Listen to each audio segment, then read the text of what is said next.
So this is the Peel Up Lip Liner Stays from Sachu. You can find it at Ulta Beauty. And this is right here. And it is come out, guys. I just peel it up. And you can watch the next one. And you can watch how I did it. Here's the color on this one. Oh, this right here. And this is looks like the applicator. Let's do it.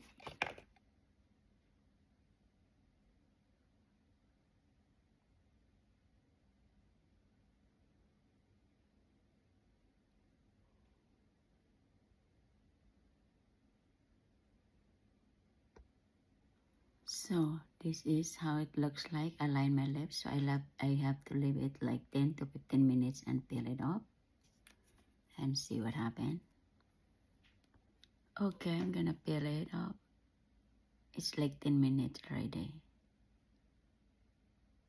I don't know if I put thick enough. Oh yeah.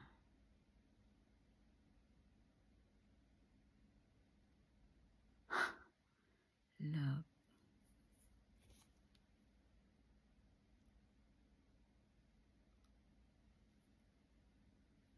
Oh yeah. Look at my lips now. It's like natural color. Not too bright. Perfect.